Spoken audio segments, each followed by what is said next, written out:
Welcome to my Nagaland stories. കൊച്ചിയിൽ നിന്ന് flight എടുത്ത് ബാംഗ്ലൂർ ലേ ഓവറും കഴിഞ്ഞ് ദിമാപൂർ എയർപോർട്ട് എത്തി അന്നത്തെ ദിവസം ബാക്കി റെസ്റ്റ് എടുത്തിട്ട് നെക്സ്റ്റ് ഡേ ഫ്രഷ് ആയിട്ട് ഇറങ്ങാം എന്നൊക്കെ പ്ലാൻ ചെയ്ത ഞാൻ റൂമിലെത്തിയ പാടെ ബാഗൊക്കെ സൈഡാക്കി കറങ്ങാനിറങ്ങി. നടന്ന് എത്തിയത് ദേ ഈ ബോർഡിൻ്റെ മുമ്പിൽ. ഉള്ളിലേക്ക് നോക്കിയ ഞാൻ കണ്ടത് കുറേ കൂണുകളാണ്. കാണാൻ നല്ല രസമുണ്ട്. പക്ഷേ ഇത് കൂണൊന്നുമല്ല കേട്ടോ. 10ാം നൂറ്റാണ്ടിൽ ഇവിടം ഭരിച്ചിരുന്ന ഖച്ചാരി എന്ന രാജവംശത്തിൻ്റെ അടയാളങ്ങളാണ് ഈ കാണുന്ന കൂറ്റൻ കൽത്തൂണുകൾ. ഓരോ തൂണിലും അന്നത്തെ കാലത്തെ കൊത്തുപണികൾ ഇപ്പോഴും കാണാം. പക്ഷെ ഇതൊക്കെ എന്തിനാ ഇവിടെ പണിതതെന്നോ ഇതിൻ്റെ പിന്നിലെ കഥ എന്താണെന്നൊക്കെ ചോദിച്ചാൽ അതിനൊരു ഉത്തരമില്ല. ഇപ്പോഴും ചുരുളഴിയാത്തൊരു രഹസ്യമായി അത് കിടക്കുന്നു. അപ്പോൾ ഈ കൂൺ പോലുള്ള തൂണുകൾ കണ്ടിട്ട് നിങ്ങൾക്കെന്താ തോന്നുന്നതെന്ന് താഴെ കമൻറ്റ് ചെയ്യട്ടോ.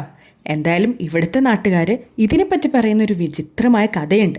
അതെന്താണെന്നറിയാൻ ഈ ചാനൽ സബ്സ്ക്രൈബ് ചെയ്ത് കൂടെ കുടിക്കൂ. Stay tuned for part 2.